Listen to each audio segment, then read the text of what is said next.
So this is your chance to put questions to the panel and or to contribute comments on what you've heard so far or what we've missed so far. We do have a couple of microphones. Do we have our ScotCen staff? Yep. Willing to rove with them. So thank you, Alan and Rob, for volunteering.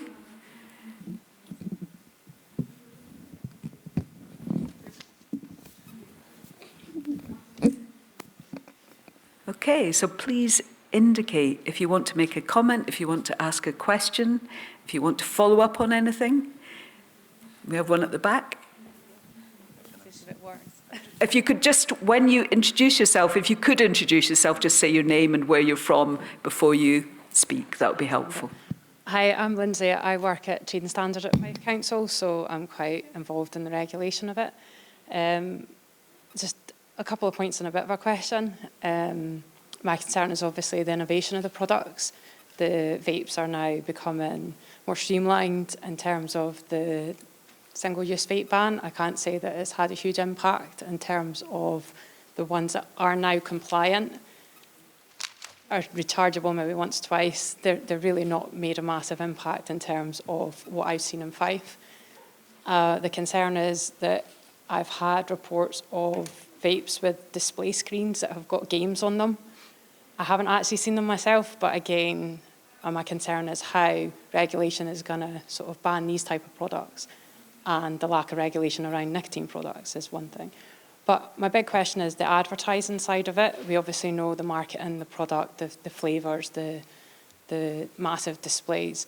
When the vape bill comes in, it's not going to automatically bring a display ban, an advertising ban. Scotland are going to have to, it's enabling legislation, and I don't think that's publicly made aware yet, that Scotland will then have to write their own regulations. It'll then have to go through the parliamentary process. So I don't see how the displays and how child appealing it is going to change in the next year or two. But we're obviously going to have a massive problem with the nicotine pouches. So my question is, how do you see the impact from your studies about how the visibility of it? Because you started off with that big picture. You've got big supermarkets with huge display bans. You've got shops with them. How do you see the delay and how we're going to tackle that from a regulator's point of view, and how advertising impacts on use buying these products? Because the other concern is, another slightly separate question is more about tobacco. Illicit tobacco, we are seizing thousands upon thousands of non-duty paid and counterfeit cigarettes that are costing £5, and the kids are buying them, and we're sending volunteers in, and so we're not only just tackling underage sales, we're tackling these illicit products. So my concern is that although there is the less visibility of cigarettes, the illicit trade is now becoming more prevalent, and how's that going to impact on use, maybe uptaking and the increase in it rather than the reduction? Sorry, that was a bit of a novel, but... No, thank you. Really good question. Before we come to the panel, so you can be thinking about your answers there, we have a couple of experts in the audience on what's happening with the bill. Some measures will come in when the bill receives the King's assent, I believe. Others will have to be consulted on. So we should get some movement fairly quickly. I don't know if anyone, Yvonne, Lucy, if you want to comment on any of this? We get your microphone. Lucy's actually working on the detail of this with the Scottish Government.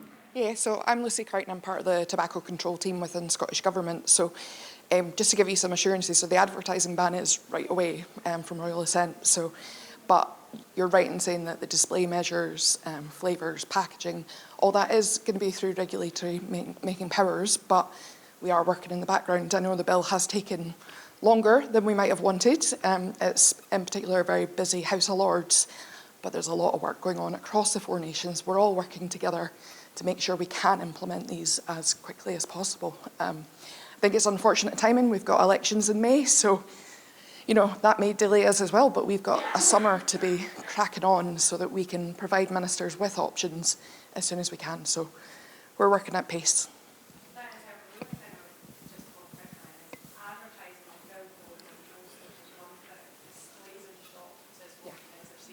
I don't know, sorry, I don't know how many kids actually notice advertising, maybe on football ships and things like that, but it's the visibility in shops that's my biggest concern, and making sure that all 4 nations do the same thing, because then it becomes difficult to regulate in the sense that the public perception thinks something happening in England is happening in Scotland, and it doesn't always kind of work that way. So yeah, the advertising I get comes in quick, but the actual regulation of displays and visibilities and the flavours, not going behind screens like how tobacco was tackled, is my concern.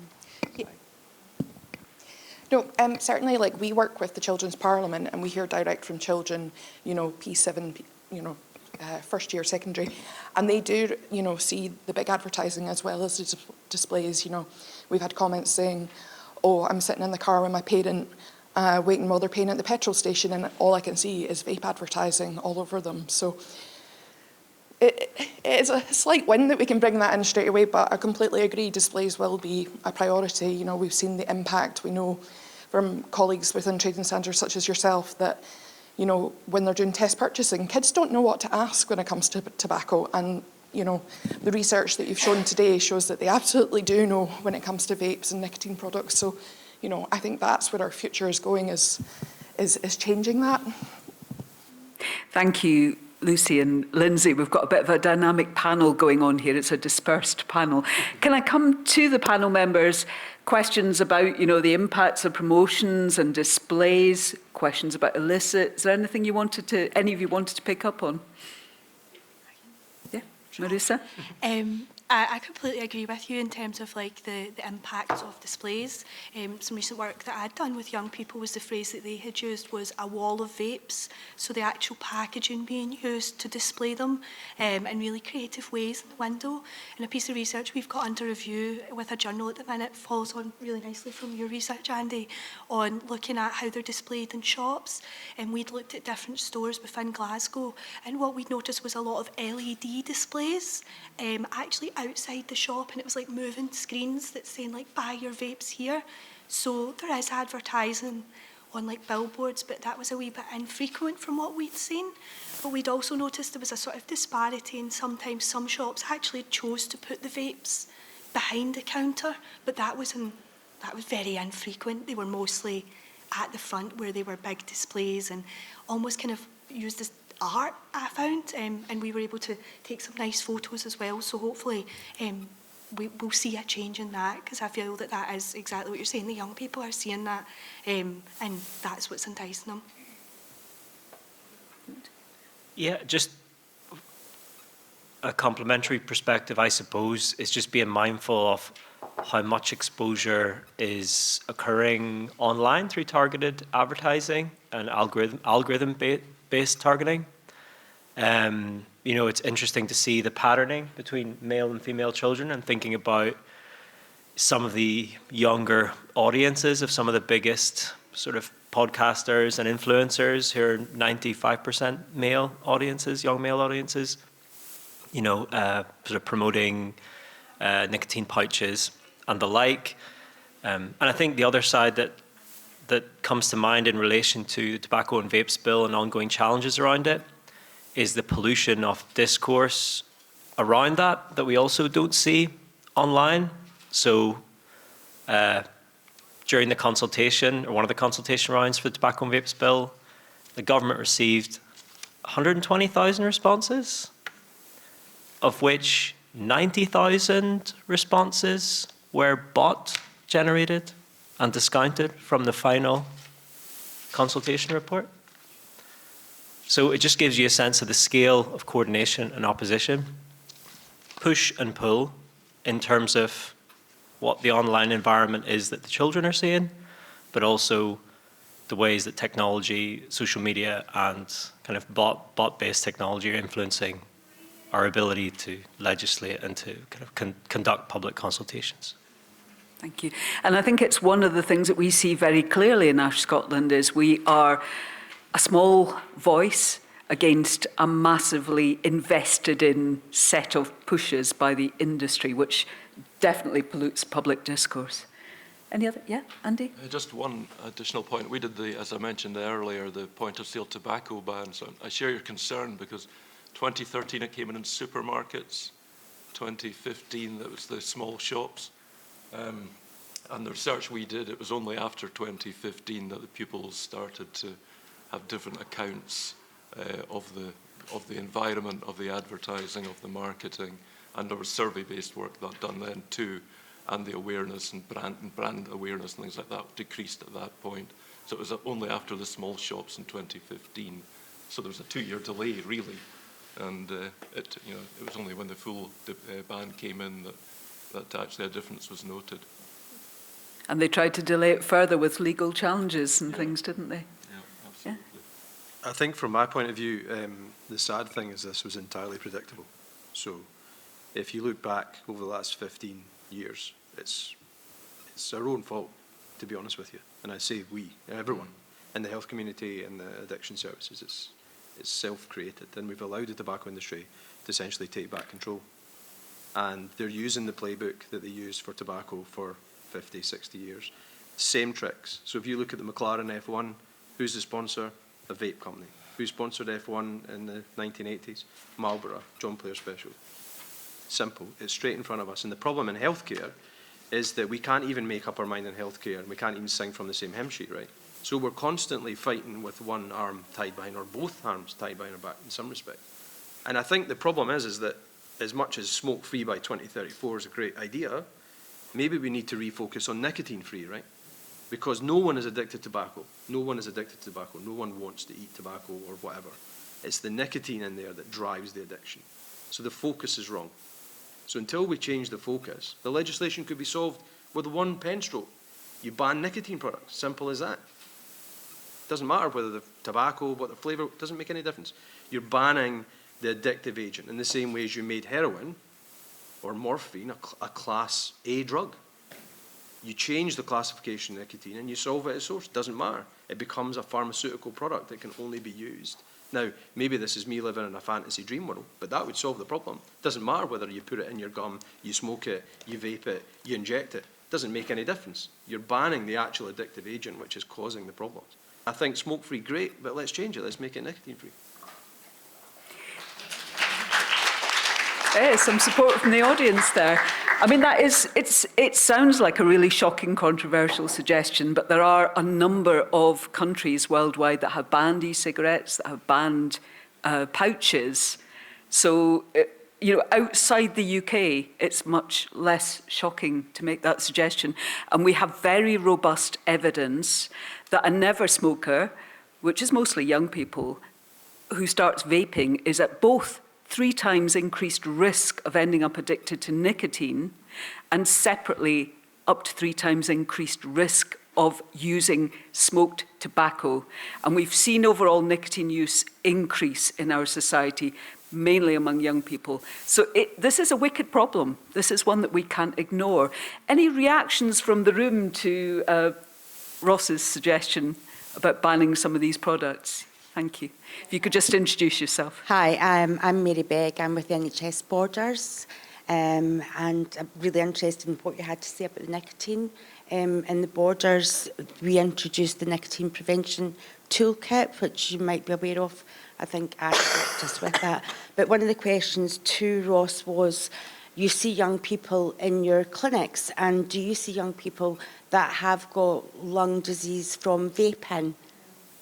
So that's a really good question, and the problem is that we published that. So what we did was we surveyed every medical student in Scotland, and out of about a few thousand, we got several hundred replies. So it was a reasonable sample size. And we asked them, how often are you taught about vaping in the curriculum, right? And like the vast majority are not taught anything. We then asked them, how often do you take a vaping history when you're doing your mock situations or your exams? Again, the vast majority don't ask the question. So when I sit in meetings with public health individuals who ask me that exact question, how many children present to ED as a result of vaping? I have no idea. And why have I no idea? Because I'm not asking the bloody question. So if you don't ask the question, you don't get the statistics. So you can't do the Richard Doll study that happened in the 1960s when they proved that lung cancer was caused by smoking. And this is the problem that we are facing. We're trying to get colleges, royal colleges, to actually bring vaping into the medical curriculum so people can ask the questions, get the statistics, and then we can answer your question with accuracy. But what I would say is that it's becoming clear to me now that the patients who have underlying lung disease for whatever other reason, if they smoke, if they vape on top of that, it's an absolute nightmare, a total and utter nightmare. And the biggest problem is I have no place to direct them in terms of getting them off the vapes, right? There's no vape and cessation programs that well established. There's some coming through, but there's not that many established. So we have to come up with some sort of, wean yourself off plan. But again, we're not talking about someone weaning off cigarettes where you can say, all right, I'm smoking 20 a day, I'm going to smoke 10, then 5. I have no idea how often these people are puffing away on this thing. I don't even know what's in them.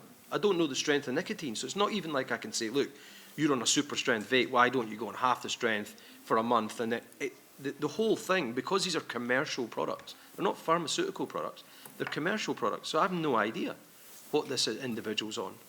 And as the first talk showed, there's such a variety of stuff out there that the child is probably unlikely to be addicted to one particular brand. So it's not like when we went to school, you'd have somebody that smoked Regal, King Size, or Lambert. But I mean, you had me advertising for tobacco companies. But, all the different things. People would smoke a particular brand, right? They'd smoke Marlboro Lights or whatever. I have no idea what these things are. They're buying them from pound stores. So it's really, really tricky. I mean, I had a patient in last week, 15-year-old girl, life-threatening asthma, vapes like a chimney. And it's a bit of a laugh and a hoot with the kids, and you're like, this is serious. This is having a detrimental impact on your life.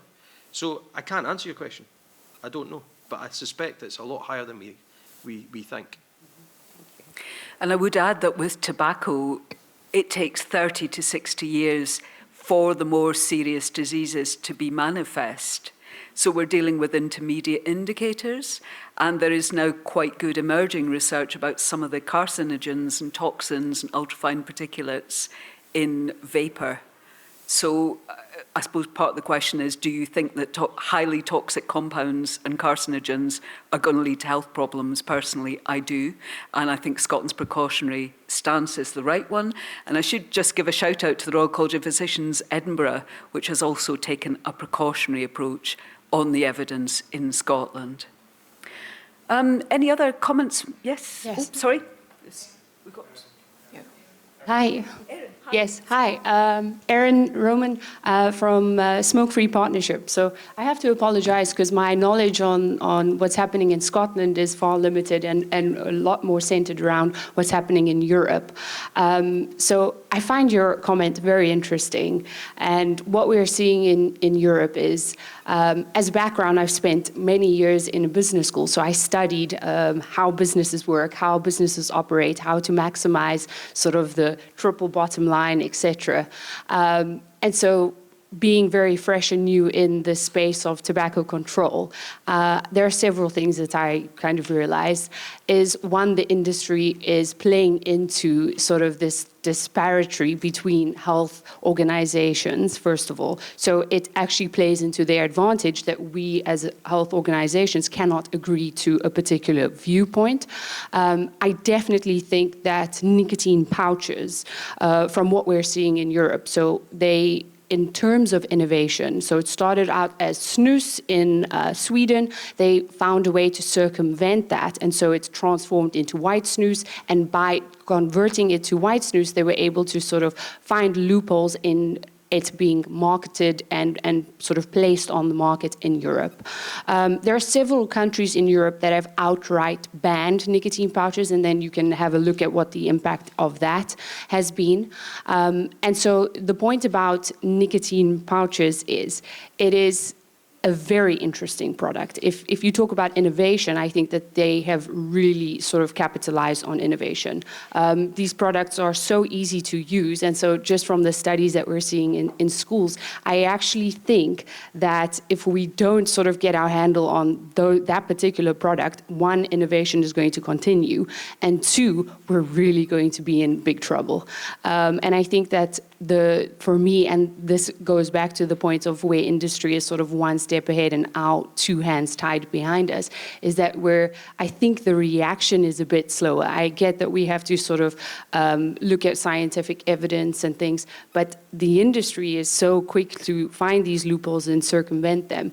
And I think that in my opinion, is a little bit the issue, just being very shortly in this space, is that the industry is able to operate a lot faster. We know the tricks. The marketing tactics are exactly the same as they were 50, 60 years ago, if you look at how they sort of marketed e-cigarettes. So I'm a little bit confused as to why we're so slow and in terms of reaction. And so I think that the discussion or the way that we need to place ourselves is rather to wait and to be reactive and to really be proactive. So I think that that's maybe how we need to, when we talk about future generations, is really to move into that space of actually thinking actively about what the industry is doing and actually think like the industry. And I think that that's maybe the best starting point for us. So it's not really a question, but I fully agree with you, is how can we actually have the conversation about nicotine being the real Trojan horse here. Thank you. Thank you, Erin. And I see that, well, you'll see from the programme that Erin's going to be presenting this afternoon, so we'll hear a bit more about what's happening in Europe there. See, we have a question down here, but we also possibly have a comment on what Erin's just said, I don't know. And I don't know if any of the panel want to say anything, or... I think you're spot on. The problem is that we don't have the resources, right? So the tobacco companies, essentially, who are behind all the vaping, let's be honest, it's the same person. We don't have the resources, so it's really tricky about how you do it. But I think we do need to be clever, and I think Sheila and I were involved with a medical student who was looking at ways at which we can try and target cessation strategies. And the key is to involve the young people, which brings back to the first talk, that's the best way to do it. The kids will sort the problem out, and they'll sort the mess out the adults have created. I think the saddest thing for me is that this would have been a smoke-free generation, because if you look at all the Ash England data, the numbers were on the slide. So if you look historically, we were going to do it. And essentially there's now an uptick, and that's purely created by ourselves, which is quite sad. Thank you. Were there any other comments on this particular line of discussion before we go to the next question? Shoba, did you want to say something? Different question. Different question. Lucia, did you want to comment on this one? Yeah. If we can borrow back a microphone, or just for a minute. Thank you very much. My name is Lucia D'Ambrosio. I'm from the University of Aberdeen. I think it's picking up, Ross, on your point there about kids being part of the solution, and not to suggest it's their responsibility. So I think there's a sweet spot there between not dumping that responsibility on kids, but nevertheless it is a complex problem and a wicked problem. Andy, you were saying, I think if I understood you correctly, and thank you for the talk, that kids are marketing this stuff on social media. Yeah. They're selling vapes, so that's an additive to visibility, I guess. But it was confusing, the way you talked about how kids understood it. On the one hand side, it's something cool, you say ooh and it lights up, but on the other hand side, they know perfectly well it's hurting their lungs and their gums, and it's dirty when you think about it, and it smells and it stinks. So I was wondering what your sense was on the kind of harnessing that critical viewpoint of kids themselves, how they see solutions and whether and how they see themselves as part of the solution, but not to dump the responsibility for it on their shoulders. That kind of nuance there. Thank you. Social media is certainly something that is difficult, I think, to regulate, and that we're under-regulating on at the moment. I don't know if there's any quick comments in response to Lucia's before we go, because I know there was a question up the back. Simon, you had a quick comment on this? Yeah, Simon Catewell, I'm the Vice Chair for Ash Scotland. I just want to counter, or at least balance the kind of rather depressed sense that we have here, and reflect on wider political issues, which include parents and adults, and reflect on where did the Tobacco and Vapes Bill come from. It came from the Tory government. It came from Rishi Sunak looking for votes. Now, what I'm asking is, are the people in this room who can give us fairly recent data on the proportion of adults in the UK who would support additional regulation around vaping, and particularly Ross's brilliant idea about banning nicotine. That would be very helpful. I mean, I'm asking the question because I know it'll be more than 50%, but it'd be good to hear from experts. Oh, anyone got an answer to that? Maybe it's research that needs to happen. I would just add a caveat about banning things. You know, the industry will absolutely push back on that. It will claim business will go out of business. It will claim illicit will soar. And the evidence for their claims about illicit on tobacco has never been maintained as solid. But there's clearly plenty to do. I think there is a message coming that says, you know, focus on tobacco. However, the good news, the House of Lords saw off an amendment that I believe was industry motivated to stop the rising age of sale for tobacco and replace it with an age 21 cap. So tobacco's going out of business. It's sunset. I think tobacco and nicotine, recreational, commercialised nicotine, cannot be split up. And that's where the trainer wheels are for the ramp onto nicotine addiction and tobacco addiction. So absolutely agreed on that one. I think there's been someone patiently waiting at the back middle for a question. Yes, sorry.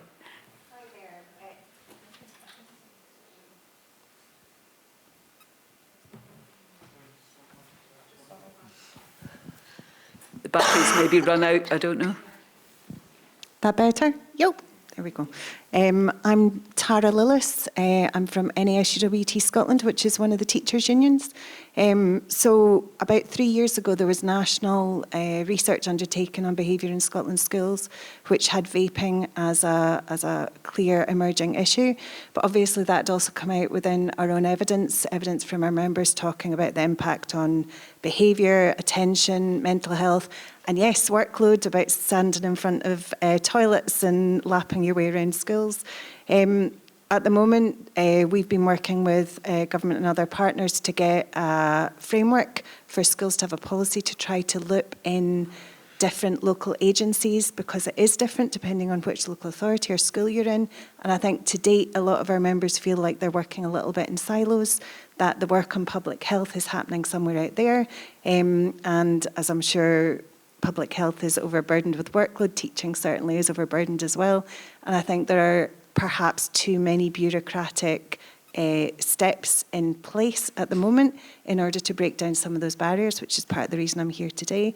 But I wanted to raise the importance of not just teaching children and young people about tobacco or nicotine or vapes, but actually sitting underneath that is the need to teach about critical thinking, about the online space, about some of the tools and the techniques that large firms, whether it is to do with vaping or tobacco, or whether it is to do with the manosphere or other social harms, are using. And I think while we're obviously occupying that space and there's a curriculum review ongoing just now, I suppose I would encourage you all to make the links locally, whether that's, you know, coming and speaking to me and getting links made that way, or reaching out to your local education departments so that the public health harms can be best understood within the curriculum review.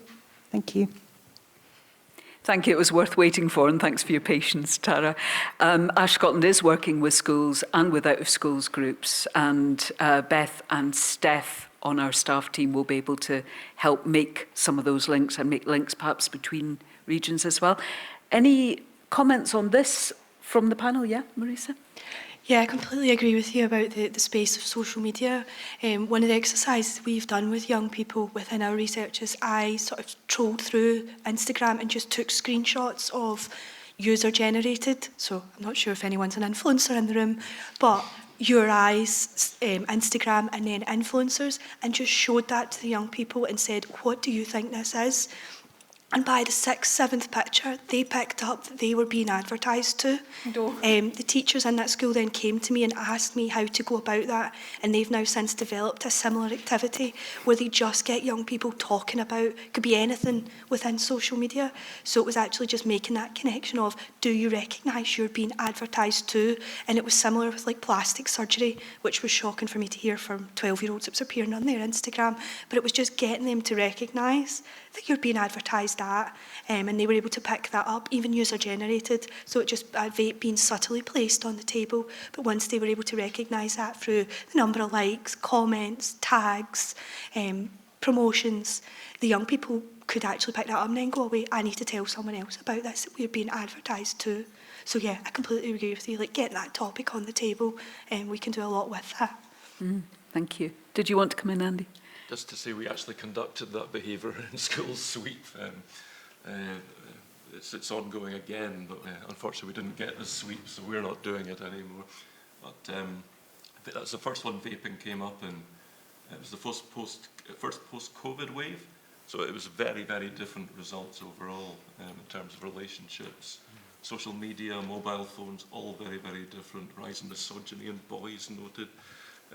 Due to Andrew Tate and others, so it was a very, very different wave. So, yeah, we would have been interested to be conducting that research at present. Interesting to see what comes out of it, though, in terms of vaping. Thank you. We've got 2 minutes. I don't want to run much over, but there's been someone waiting patiently for a question. Yeah, so we've got one over here, and we've got one final. Yeah, I'm going to try and be quick. I've always got so much to say, so bear with me. I'm Morgan, I'm from Planet Youth. We actually have loads of data on young people. We've just heard from almost 8,000 young people across Scotland on health and wellbeing, so I'm excited to talk to everyone about data this morning. Highland, Caithness, you've got loads of data from Vicky. Yeah, so please use that Planet Youth data.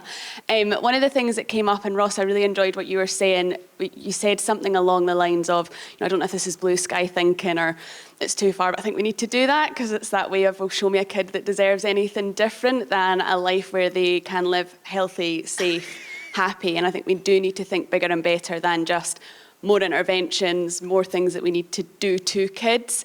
There was another comment made by someone else earlier around kids not being responsible but being part of the journey. I think that's really important as well. There's definitely also something for me in our space. We talk really about the upstream prevention. How can we shift the norms? How can we shift the culture? How can we shift what's happening around our young people? Because actually our kids are making very good decisions based on the environments that they're in. Actually, if you only have the decision of smoking, vaping, drugs, alcohol, and staying at home on social media, you're going to choose something that maybe isn't great for you. So there's something bigger about partnerships, and I think I've heard that a little bit here today around how do we join the dots, because actually everything that Ash Scotland is working towards has a benefit for those in mental health, has benefits for those in education, has benefits for the justice system, has benefits all over. So it's how do we pull those things together and how do we prevent things from happening before they happen? Because actually, as you saw from the research, the kids know the dangers and they're doing it anyway. If they don't have a sense of self, if they don't have a sense of belonging, if they don't feel worth caring for themselves, then actually all the bans in the world are not going to make any sort of difference. They will find a way to get these things that harm themselves. So thinking bigger and broader around joining the dots of how everyone's working towards the same things. And the bans are a great place to start. I think we need them. I wouldn't ever suggest otherwise.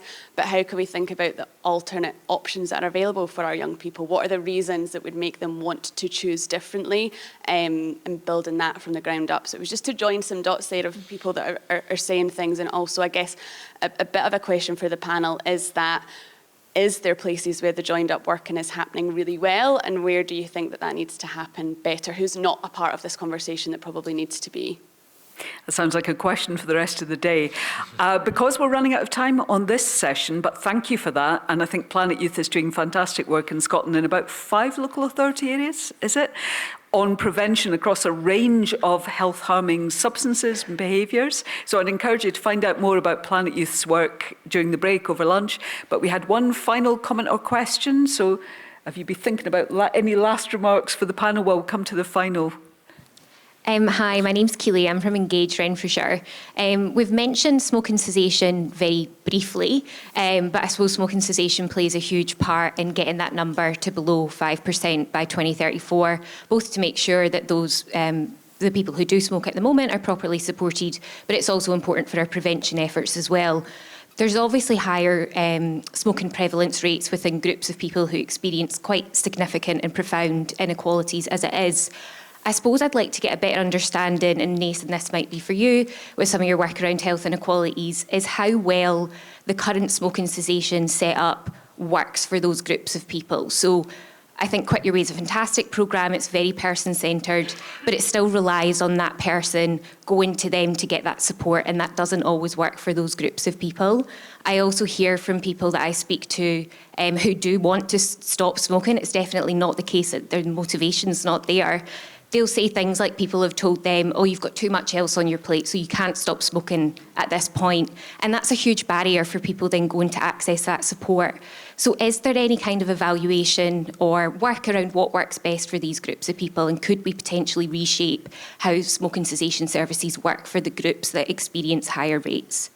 So I think we probably don't have time to do justice to those two questions and comments. So it might be worth picking up with panel members after, and I see Nason's keen to talk to you about that one. But I'll just, before we break for coffee, and bear in mind we need to be in the parallel workshop rooms to start at 11:20. Any very brief last comments or remarks from the panel? Or will you pick up with people over lunch and coffee? Yes.